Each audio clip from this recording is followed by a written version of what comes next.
నవగ్రహాలు ఆకాశంలో తిరుగుతున్నప్పుడు ప్రపంచంలో నవగ్రహాలకి అందరూ నమస్కారం చేస్తారు. అవే కదా సుఖ దుఃఖాలు నిర్ణయిస్తాయి.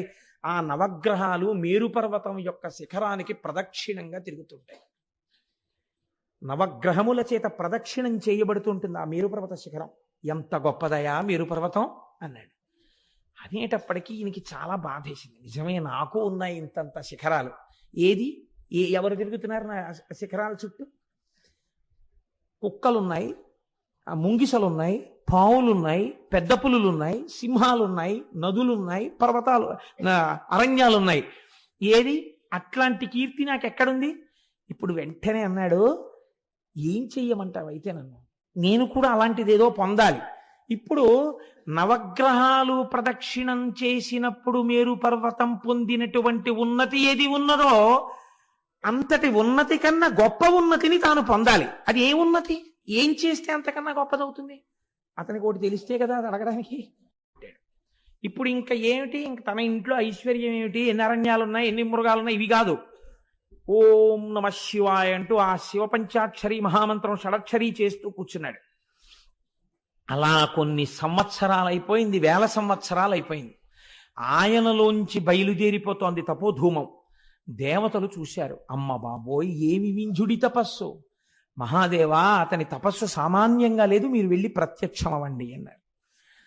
శంకరుడు సాకారమును పొంది, అంతటా ఉన్నటువంటి నిర్గుణమైన పరబ్రహ్మము సాకారమును పొంది ఎదురుగుండా వచ్చి ప్రత్యక్షమయ్యాడు.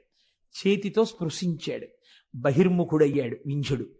నాయన, ఎంత గొప్ప తపస్సు చేశావురా! ఏం కోరి ఇంత తపస్సు చేశావు చెప్పు, నీకేం కావాలో చెప్పి ఇచ్చేస్తానన్నాడు. ఇదొక చిత్రమైన సన్నివేశం. కొంతమందికి ఏం కావాలో తెలియదు, ఇంకా ఆ స్థితి పోలేదు. ఏముండిపోయింది? ఇప్పుడు మేరువు కన్నా తను గొప్ప కావాలని ఉందంతే మనస్సులో. దానికి ఏం అడగాలి తెలియదు. అందుకని ఏమని అడిగాడో తెలుసా అండి? పెంపున సంగు లోకమున పెద్దగా చేయుము, నన్ను లోకంలో పెద్దగా చెయ్యి, అంటే గొప్పవాడిగా చెయ్యి. అంతే పాప ఆయనకి తెలుసున్నది.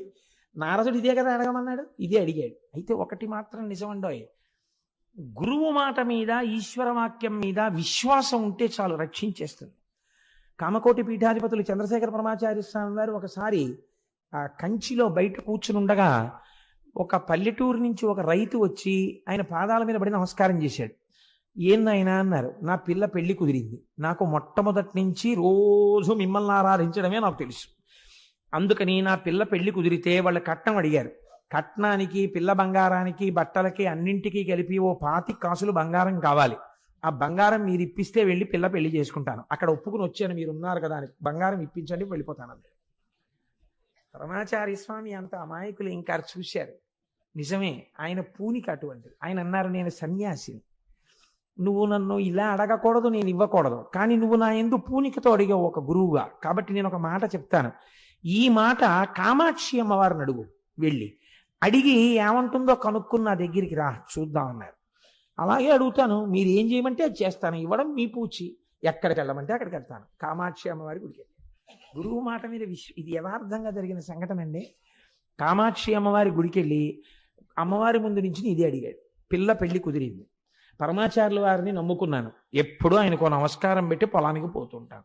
వాళ్ళు 25 కాసులు అడిగారు. పరమాచార్యుల వారు ఉండగా నాకేమిటని ఒప్పుకున్నాను. నిన్ను నమ్ముకునంటలేదు, పరమాచార్యుల వారిని నమ్ముకుని.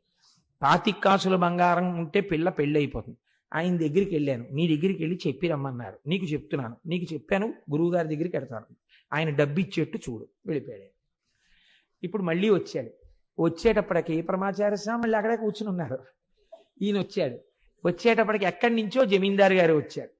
అయ్యా, ఎప్పటి నుంచో పరమాచార్య నాదొక్క కోరిక, మీరు దేనికి విచ్చించండి, నాకు అనవసరం, మీకొక్క 25 బంగారు కాసులు సమర్పించుకోవాలనుంది, వచ్చానని సంచిలోంచి తీసి 25 బంగారు కాసులు పోశాడు. ఇట్టించా పల్లెటూరు ఆయన వచ్చాడు. మీరు వెళ్ళమన్నారు, అమ్మకి చెప్పాను, వచ్చాను, మీరు ఇస్తేనే బయలుదేరుతాను, పెళ్లి పనులు ఉన్నాయన్నారు. పరమాచార్య ఓ నవ్వు నవ్వి, ఆ ఊపటి తీసుకెళ్ళి